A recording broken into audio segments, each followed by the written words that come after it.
From the city of Peaky Blinders, Birmingham, England, I would like to introduce you to Paddy Danda. As the world becomes more automated and the robots take over, it's imperative that we build the right human skills for the future. So pull up a chair, grab a samosa or two, and make yourself very uncomfortable. Hey, Mickie, thank you so much for joining me on the podcast today. I'm really intrigued by your superpower. Would you like to share what you're bringing to this particular episode? Sure. So my name is Mickie Kennedy, and I run eReleases, which is a press release distribution company. And we've been around for over 26 years. And my superpower is press release marketing.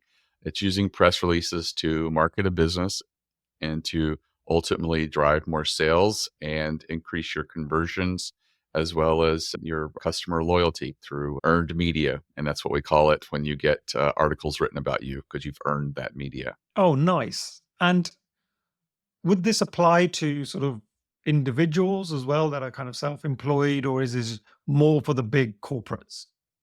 Right. So it actually works better for smaller businesses. So if you're a solo practitioner or you work a full-time job and then you run a side business, it's quite appropriate to use press releases. And in fact, journalists prefer to put the spotlight on smaller businesses and mom and pops and side hustles and Kickstarter campaigns and authors, because they know that they don't get a lot of eyeballs reading when they cover the Googles and the Microsofts of the world. They all feel like they have to cover those, but they really get the most shares of their articles. And that's one of the metrics that they used for how successful an article is, how many people visit it and how many people share that article.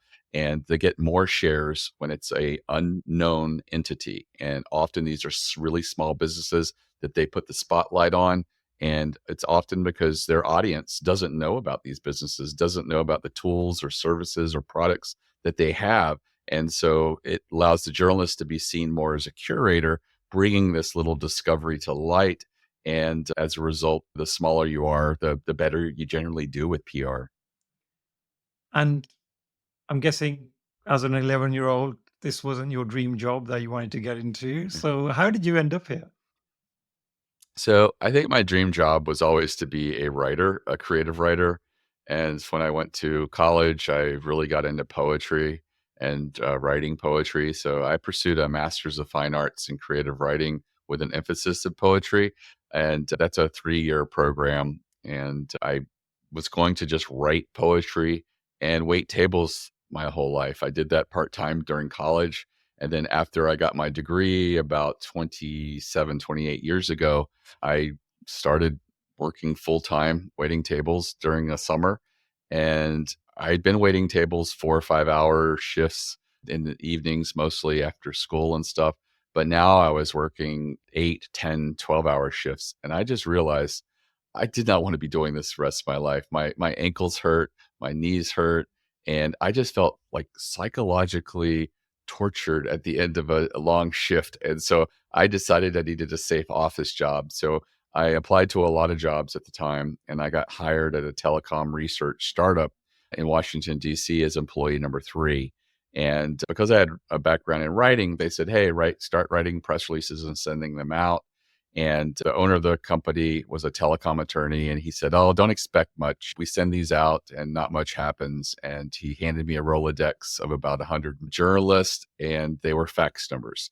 And we had a state-of-the-art fax machine that held 100 numbers. So I would program the fax machine with 100 numbers and hit send. And that would take all day. That was a full-time job of just doing that. And then the next day I had to delete those numbers in the fax machine and program 50 more and then hit send. And so I did that and not much happened. But I started to look at the articles that were in newspapers and trade publications. And I realized that they like to follow a story format where there's like a buildup and a climax and then a denouement. And even if it's just a very simple 2 or 3 paragraph article, they still like that mode. And it's because that's what we've all been taught, regardless of our language or our culture or our age. When we're little children, we're delighted by these little tales, nighttime stories being read to at night. And with probably goes back to folk tales and fairy tales that are passed along. And it's just very natural. And some of the best people who tell jokes, they follow the story format where they build up to something and you just feel satisfied at the end. And I noticed that what we were sending out was mostly data, and it wasn't really, didn't have the ingredients for a story. And so I had just sent a press release out about Caribbean telecom traffic. And so I reviewed that again and noticed that one country had way more traffic than all the others probably combined. And I explored why and found out that country, which I think was the Dominican, but not the Dominican Republic, they're separate countries, was the center for 1-900 numbers. And at the time in the 1990s, 1-900 numbers were real popular. And you could call, and for like, say, 50 cents a minute or 75 cents a minute, you'd get a recording of your horoscope. And it would be charged to your phone bill, which were all landlines at the time. And they also had live calls, but those were usually a little bit more, like $1 or $2 a minute. You could get advice if you're having a pet problem or something like that. You could talk to a pet whisperer. But I put together that press release, and it was more of a story and also included some numbers and data to support it. And when we sent that one out, I got picked up by The Economist, the Financial Times, the Washington Post, the Wall Street Journal, and 3 telecom trade publications. And everybody was like, whoa, what'd you do, Mickie? And it was amazing. We got a lot of calls. We got a lot of sales. And we were a startup, but we were just killing it. People learning about us, wanting to know more. And I continued to do releases that were more story-based, and we continued to get picked up. And as I was faxing, I would have more journalists call me and say, hey, in the future, could you email me this press release? And I was like, sure, because that's a lot easier than programming a fax machine. And so that got me thinking that if I had every journalist email address, I could just send them press releases. And so I started in my spare time, which wasn't considerable working for a startup, contacting journalists, mostly in bulletin boards, which were popular at the time, places where journalists hung out on the internet. And almost all of them said, yes, send me press releases. And so that's how I got started. And ever since then, it's been trying to get press releases out to the media. I did do a pivot in which PR Newswire reached out to us probably over 10 years ago and said, why don't you send your releases through us? And I didn't think it would work out because they charged $1,600 to move a 600-word press release.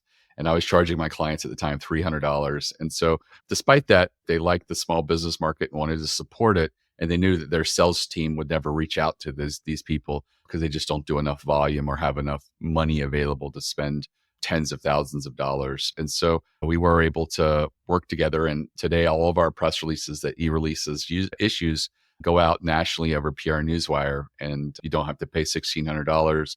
It's probably closer to a third or a quarter of that price. And so it's a huge savings. And I'm glad that I did that because today, journalists' inboxes are overflowing, and there are so much off-target press releases and spam that journalists aren't really sampling their inbox as well as they could. And so they are more reliant on newswires of press releases, which are places that stream press releases. And in the US, it's basically a duopoly between Business Wire and PR Newswire. And you don't have to go to both. If you hit one of them, you're pretty much covered. Wow, this is a whole hidden world that I had no idea about. Like in my mind, I'm like, you release a book and send it to all your friends, put a little bit of effort behind social media, and just hope people start picking it up. Maybe do a few talks, just promote the book a little bit, go on podcasts, etc. But what you're saying is there's a hidden secret gem here that we could all be making use of, which can really get more eyeballs on your product or service. And actually, that would get amplified because obviously it's going to go to all of these other news outlets. Like in terms of the types of people that would use this, would it be people that are authors who have released books, or is it more that they've, I don't know, just launched a new startup or something? Right. So it includes all of those. I will say that when it comes to books, Fiction does not do very well with press releases, but nonfiction does extremely well. And I think the reason for that is when you release a book of fiction, a journalist isn't going to read it. And much of the reason that we love fiction is the delightful stories, the characters that are created, the style of the writing. And it's a very big ask of a journalist to consider all of that when they're trying to determine whether to cover you or not. So most fiction media pickup comes from buzz and early reviews from experts and reviews from readers and stuff like that. But when it comes to nonfiction, what they're looking for is there a unique angle to this book? And ideally, when you write a book of nonfiction, you're not rehashing something someone else wrote. You're going to cover something different. Maybe the topic's slightly different. Maybe your approach to it is a little bit different. Maybe the way in which you've organized your approach is really unique. So that you want to communicate in a press release and define what it is that you're doing that's different from everybody else. And so, yeah, authors can do extremely well if they're nonfiction authors. And also, you had mentioned startups. Startups certainly use press releases and they do very well. But we also work with regular entrepreneurs, people with Kickstarter campaigns, people who are promoting an event like a conference, or maybe they're getting an award. So there's lots of different ways in which people can use the media. It's just basically, is what you're doing interesting enough that a journalist would want to share it with their audience? And if it doesn't seem like maybe it's not, is there a way that you could reorganize that press release so that you can make it more newsworthy?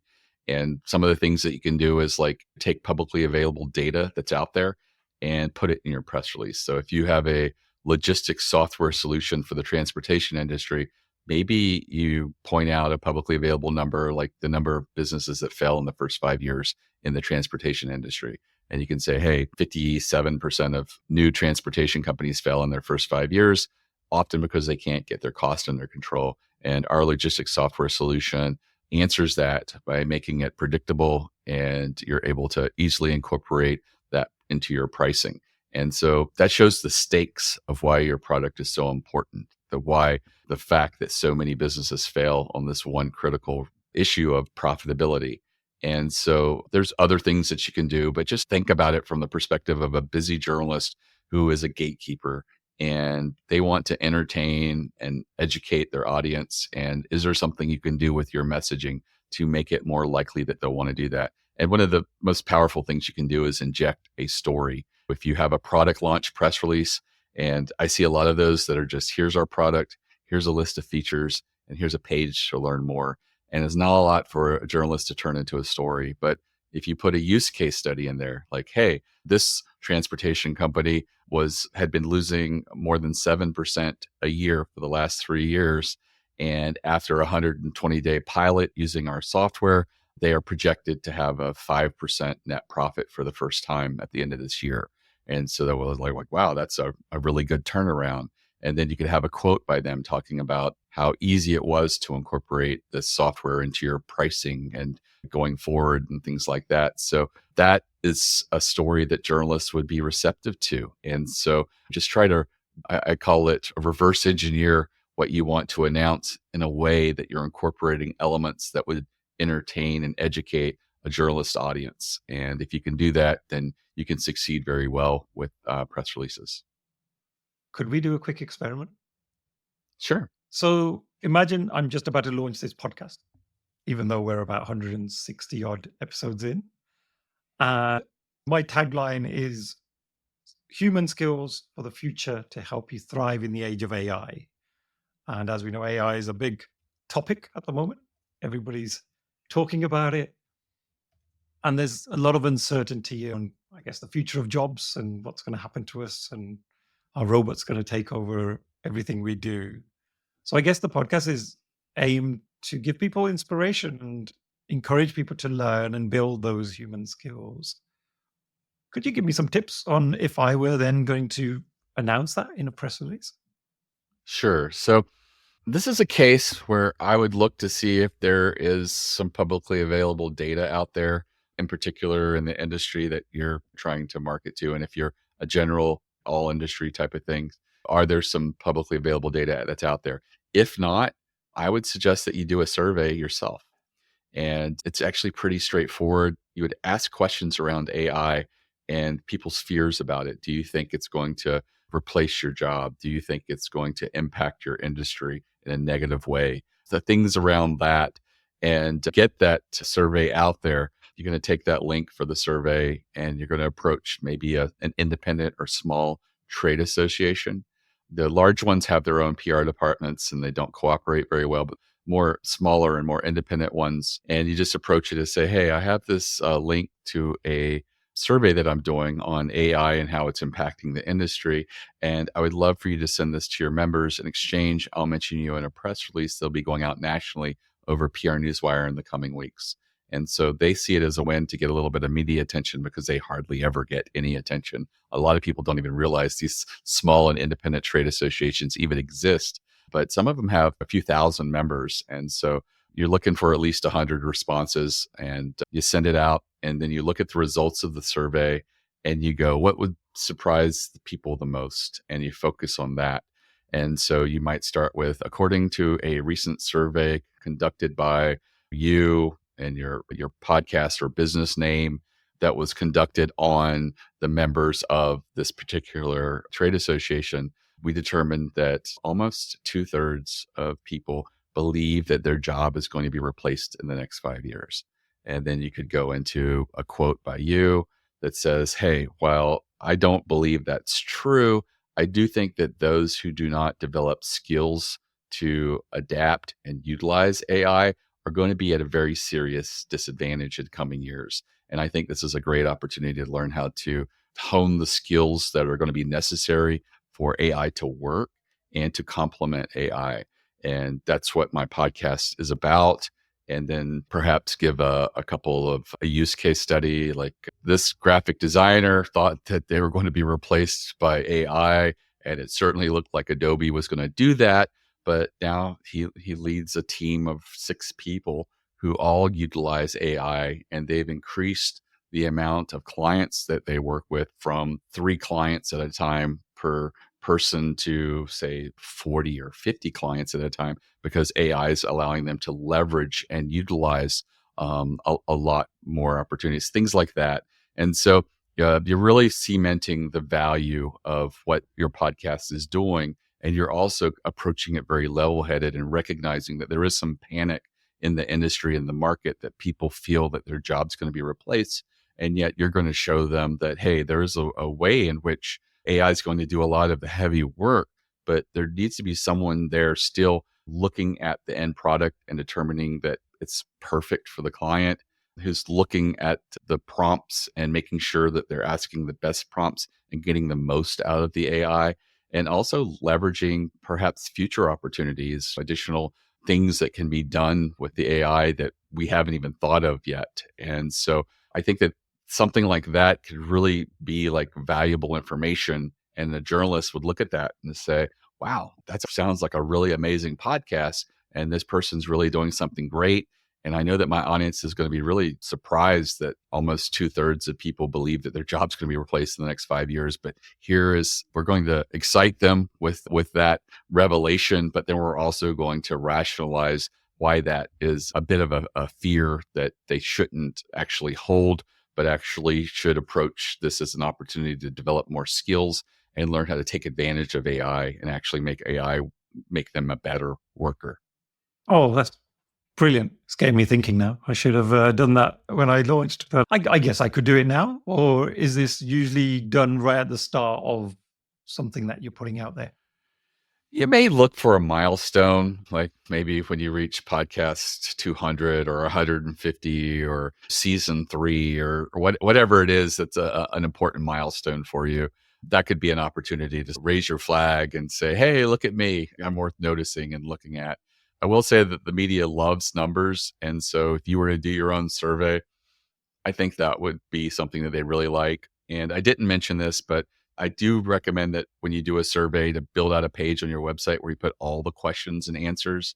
And while the press release is probably going to focus on just 1 or maybe at most 2 of those questions, you link to that in your press release, because a busy journalist and a creative mind will go there, look at the other questions and say, hey, I think I could maybe create a story around question number 8.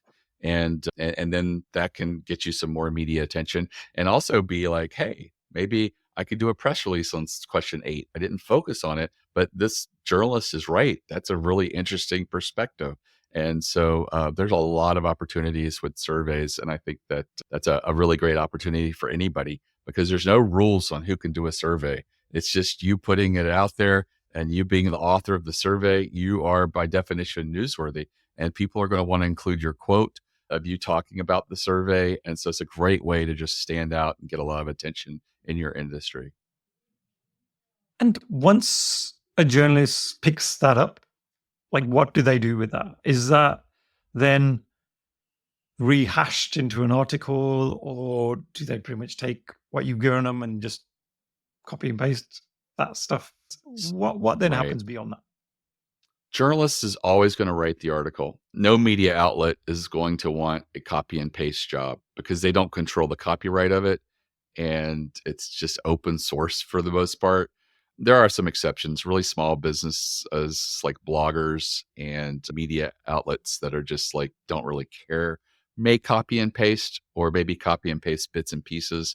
But most journalists are going to use the press release as a building block and write a unique article. And usually that is the goal that we're looking for. You'll never see the New York Times or the Wall Street Journal or the Economist or the Financial Times copy and pasting anything from a press release. Everything is going to be written by them, and it allows them to control the copyright of that article. And it also makes them look good, because it's written by them and written by their writers. So, but that being said, there is something that happens with press releases called syndication, where some websites will just copy and paste the press release. Usually no humans are involved. It's just automated, and it just happens. When PR Newswire sends a release, it appears on Yahoo, Finance, and a bunch of other mostly banking and financial websites. And the reason for that is a lot of press releases are issued by publicly traded clients. And so they're looking to be out there and available for people in that space. They usually don't get a lot of eyeballs looking at those press releases like that, but they usually then get tied to the stock ticker, and they'll show up under the stock ticker. And that's usually where most people will see those. But some people like that syndication that happens. But for me, it's not an exciting thing. It's not going to help your business in a way that's important. You're looking for that article that's written by an actual journalist, and it gets into their natural flow of web traffic and makes a real difference, because you're really exposed to their audience. And could you share maybe a story or two about a client that tried this approach and they saw some success? Like, what sort of numbers can we expect from this? Well, the first example I'll give you is not something that you should expect. It's a wild example of the leverage opportunity of going on a newswire. And early in the pandemic, we did a press release for the Dining Bond Initiative, which was set up for a very short-lived period to basically help restaurants that were closed down during the pandemic. And when people saw it, what they could do is they could go nominate their favorite local restaurant. And if the volunteers were able to get in contact with that restaurant, you could make a donation that would be supported through a dining bond or sort of a gift certificate scenario. But the money went directly to that local restaurant, and you were able to hopefully help them pay some staff while they were closed, or keep the lights on and some of the bills paid. And it did extremely well. We were sent home for 2 weeks to flatten the curve. We had a lot of uncertainty, and here was something that was positive news, and here was something that was actionable. You sitting at home who felt powerless could actually donate $25 to your favorite restaurant that you and your spouse always go to on your anniversary, and ensure that you help a little bit, that they will be able to come back after the pandemic. And so it resulted in well over 100 articles. It's a case study on my website, the number one there. And it was just promoted by hitting send and going on the wire. And it got picked up in Bloomberg, Wall Street Journal, Harvard Business Review, Fox Business, CNN, Forbes, Robb Report, James Beard Foundation, a lot of food publications, Wine and Spirits Magazine, Taste, but dozens and dozens of small local newspapers across the US. And it also got some global pickup as well. And they actually expanded into other countries as well. And so one press release was all the marketing they did, and it generated over $10 million in revenue to help restaurants and over 100 articles. And so that just shows you that if you have something that's extremely newsworthy, by just clicking a button and sending it over the wire, it's available to so many people. If you were to having to send this press release individually to all these media outlets, it would take days or weeks. And in this case, there wasn't time for that because they were really trying to help at the beginning of the pandemic. And so that was a really amazing experience and did really well with them. What can the average person expect doing a press release? If the people that I coach that go through a survey and they do an industry survey, they often get like maybe 6 to 14 articles for each press release that they do. And that's a huge pickup rate because most people send a release and nothing much happens, or they send a release and maybe they get 1 or 2 pickups, but to get 6 to over a dozen is really an amazing outcome. And you just want to make sure that you're asking questions that are timely and relevant right now in your industry, in your space. So spend a lot of time on what questions would probably excite people to want to know the answer to, and to ask colleagues, ask other people in the industry, what are things that the media isn't talking about or is, but they don't have a lot of data around it. And let's ask some questions to get in people's minds of how they feel on certain issues.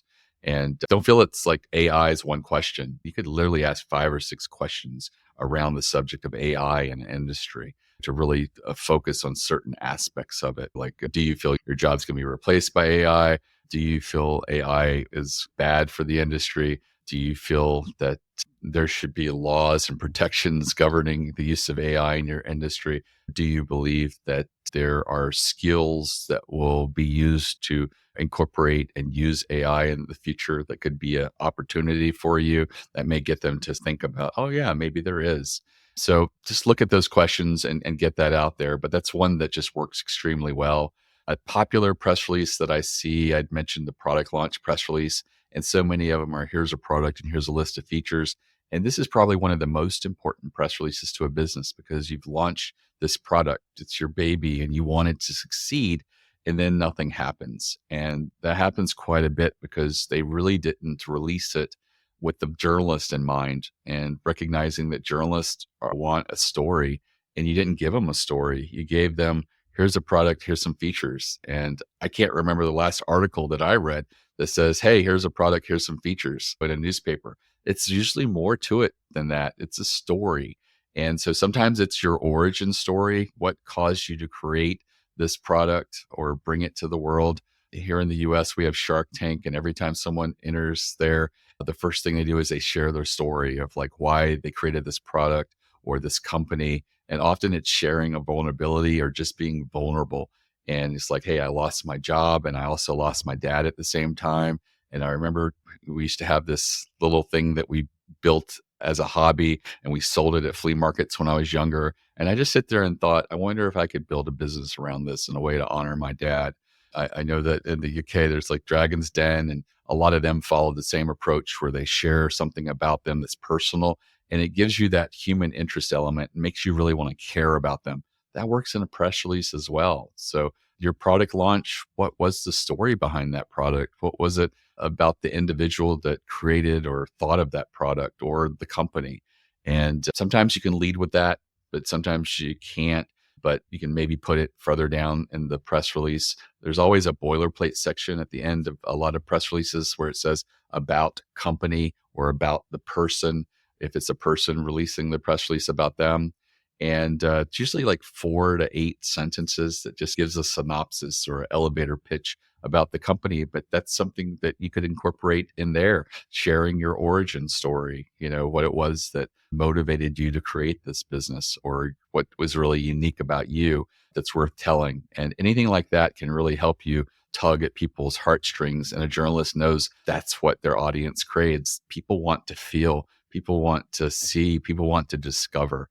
And what is it about this product launch that will allow them to feel? What was it that they'll discover that's new? What kind of story can you give them?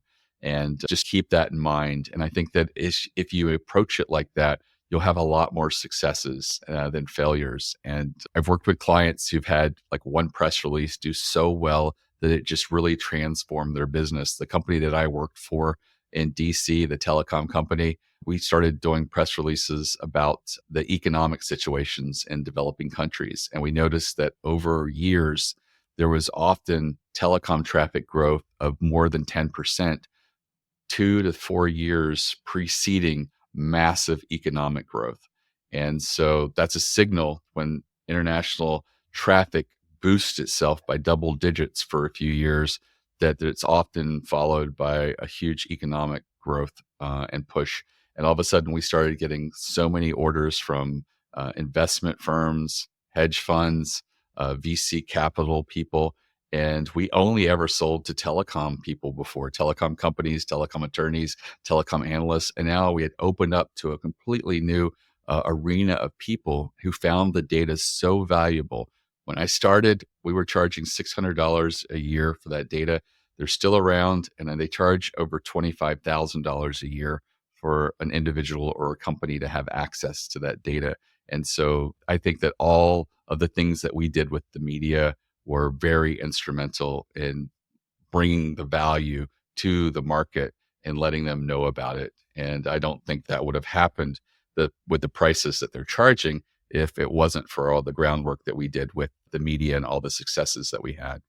Oh, phenomenal. So what I think I'm hearing from you is try and focus on that origin story, make it more story-based, make it more human, and less of the salesy stuff.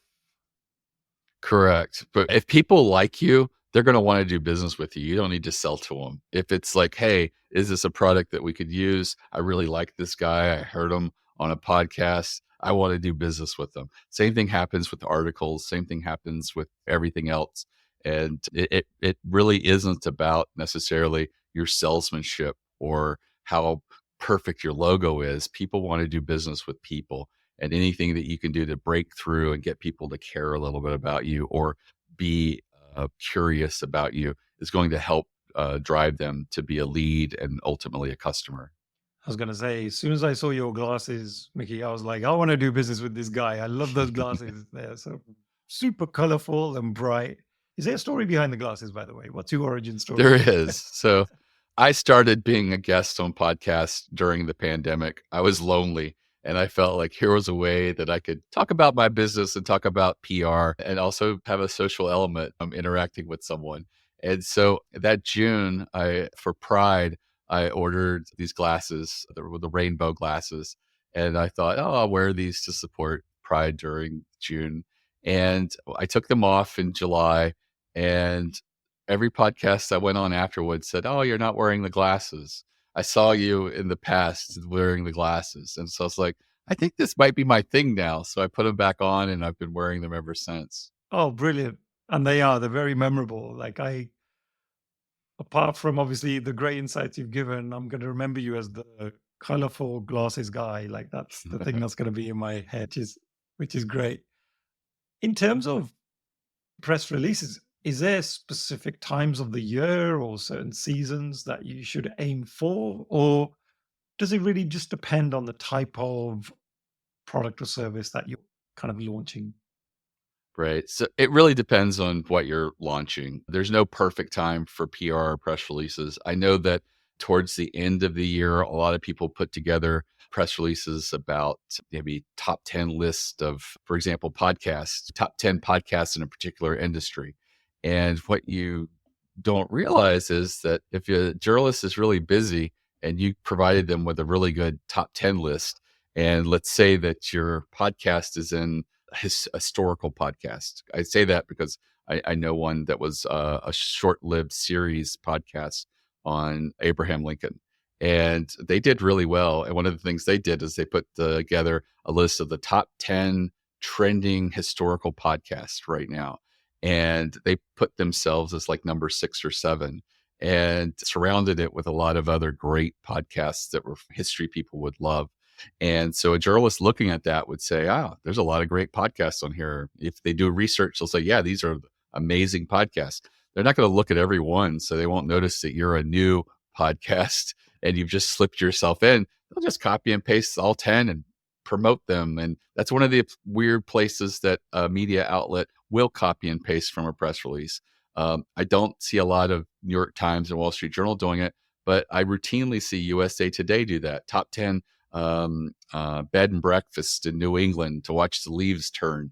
They'll copy and paste that list and get it out there. And so that's something I see towards the end of the year. I also see people making predictions for the coming year. It's a place, if you're an expert and you want to make people think and you have some really thought-provoking predictions for your industry for the coming year, that could work really well, and get that out there. Just make it really entertaining and share some background information about you. And if you can incorporate those little seeds of publicly available data throughout it, just back your predictions, that'll make it even more enticing to the media.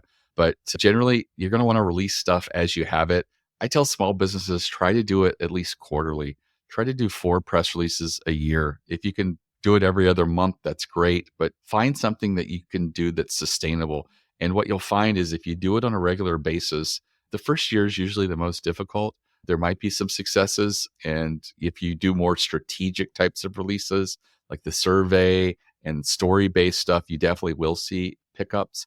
But you'll find that as you do this, it gets easier to get media pickup because journalists are more familiar with you.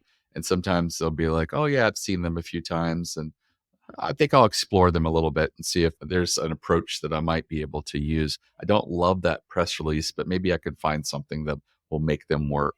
And so it really is as easy as that. And you don't have to pay a PR firm to do this.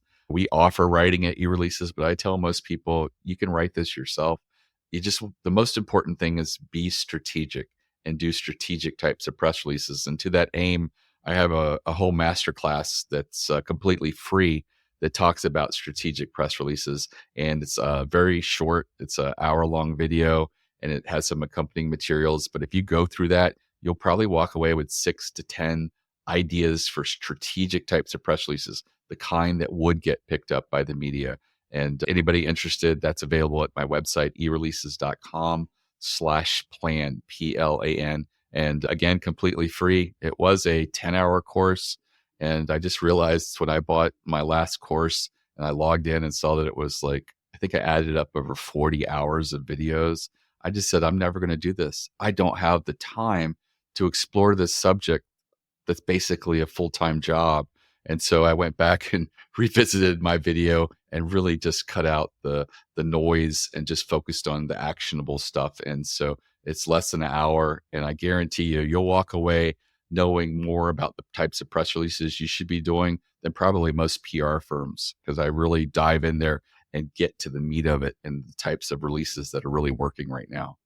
Oh, I'm going to check that out myself. Yeah, that sounds like a great resource for him to sort of start their journey with.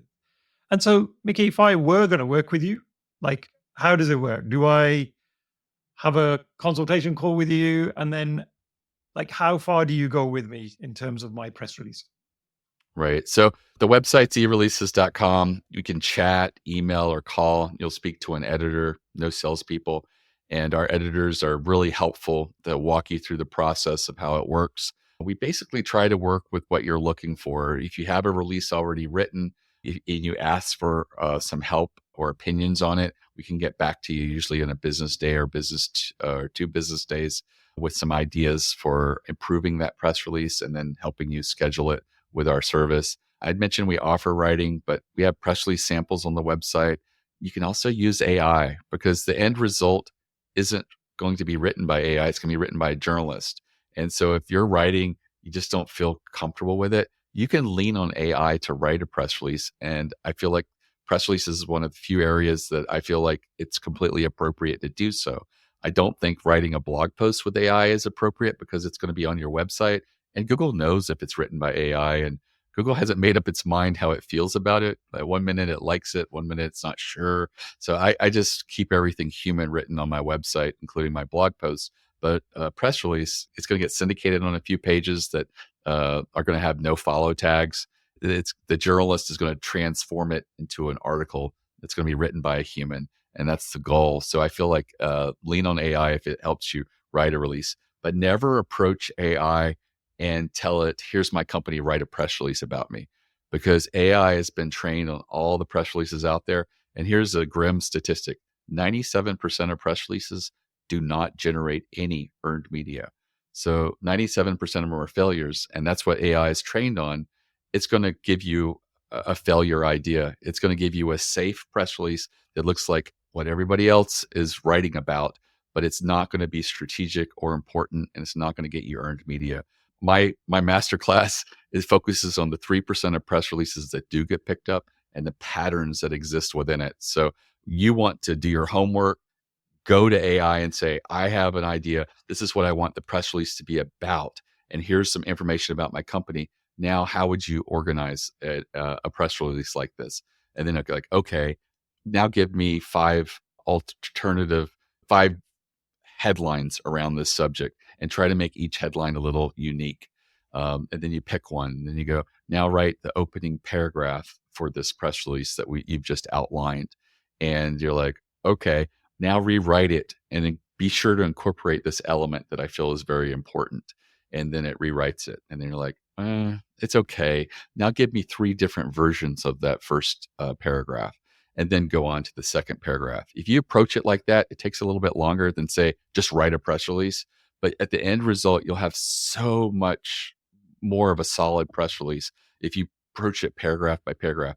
Spend a lot of time on your quote. You want that quote to sing, because a journalist can take a mediocre press release idea and write a great article around it if there's an amazing quote, because a quote will lift it. But if the quote is dull, there's nothing a journalist can do that's going to make that an amazing article. So a quote should be amazing in the way that you're a wordsmith, but most people aren't. So don't just take that and throw it out the window. What you do then is make your press release, your quote, be very powerful, make it strong, make it condensed, that you've said something as strong, as succinct as possible, that if a journalist paraphrased it, it would often be like way longer and more wordy and not as strong. You want to use active verbs. You want it to have a little bit of punch. And that's a secret sauce, because if a journalist sees 2 press releases that are equal weight in newsworthiness, and one has a super amazing quote, they will gravitate to that one all day long. So when you're working with AI, make sure you spend a little bit of time with a quote, and maybe you have to get in there and punch it up a little bit. But tell it the rules. Say, this quote needs to be as succinct and powerful and paraphrased as much as possible. I want it to really stand strongly for this element. And don't make it seem like the quotes that we get every day that just look like they've been written by committee. They're safe and they don't really say much of anything. You take it out of the press release, you wouldn't even notice. When you take your quote out, there's a loss, there's an ache for what that used to be there. And so spend a little time with that. But yeah, AI is great, but it's a tool, and you need to have the human intelligence to go in there and tell it exactly the subject matter that you want it to cover. Do you have an example of a good, compelling quote? Sorry, I'm putting you on the spot. Well, I don't have one right off my hand. One of the things that I see is, let's say it's a partnership between 2 companies, and just like, we feel that this partnership is going to create lots of synergies between our companies, and that we'll really be able to help our clients in the future, said a person.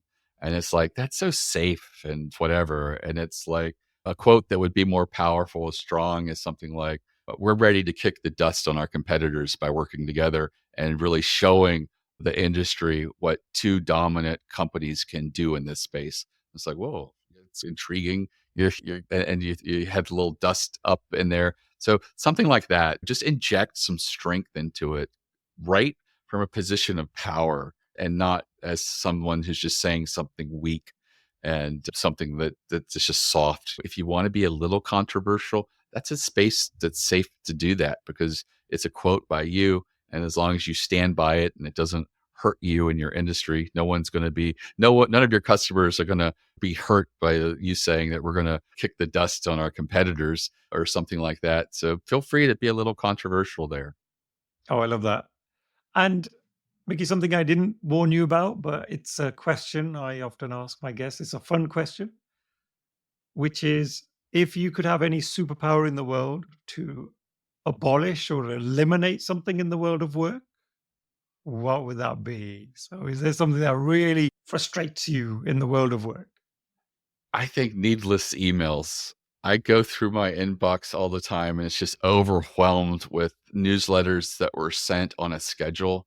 And because of that, they just wrote it out of compulsion. And it's not saying anything that's intriguing or amazing. And it just wastes my time, wastes their time. I often just unsubscribe from these. And yet I know why they did it. We're on a schedule. We have to do a newsletter every week or twice a month, and we just have to put content there. And sometimes they'll go lean on AI, and AI is trained on the world of garbage. And so a lot of it's just going to be safe. No one's going to say, oh, this newsletter offends me. But no one's going to say, wow, this newsletter really made me stop, think, and put things in a new perspective, or covered some really amazing tools that are probably going to transform the way I do business. It's rare that I get those types of newsletters. And so it's so much of the world is just content garbage. And I think that we need people who are good at curating.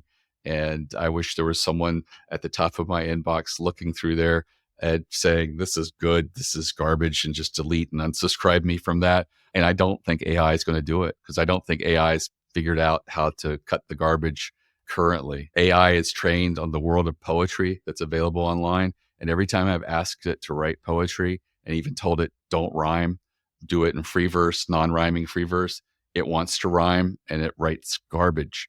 And it writes the type of poetry that might make an ant weep or something like that. But it's not going to, a literary person's not going to be like, wow, this is amazing, this is thought provocative and things like that. And when you tell it to focus on a very famous poet who's renowned and has written so much work that is available online, it still misses so much. It's not doing a good job. So I feel like AI is good at certain things, but it's not yet there to help me with my inbox problems. And it's not yet there competing with me to write a great poem. Oh, that's another great one. Yes, I was looking at my inbox as well, and I must have, let's have a look. Yeah, 17,000. And no, actually, it's 170,000. Wow. Wow. Unread emails. So, yeah, I'm not very good at housekeeping. I have to admit, I have a Hotmail address, which my kids just laugh at, because so 1990s, 2000s. But anyway, so thank you so much, Mickie. It's been such a pleasure getting to know you and your subject matter, and it's certainly given me lots of inspiration. Just before we finish off, how can people get in touch with you and know more about what you're sort of doing? Sure. So my website is eReleases.com. All my social media is on the lower right, including my direct personal LinkedIn. It's a great way to reach out to me personally. I do have that free masterclass, which is at eReleases.com/plan, PLAN. And again, it's a great place to start. It's a very small 1-hour commitment.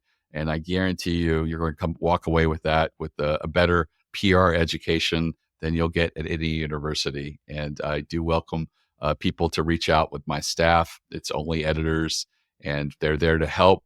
And we will help you and look at a press release for you, whether you end up using us or not. We just want to help small businesses succeed. And we believe that PR is a great way to do that. Oh, brilliant. Well, thank you so much once again for joining me today. Well, you're very welcome. It's the end of another episode. Thank you so much for listening. Please do connect with me via LinkedIn and drop me a message and let me know your favorite takeaways from the episode. Also, don't forget to subscribe to the Superpower School newsletter so that you can be notified of all future episodes. Simply visit the website www.superpowers.school. Thank you once again.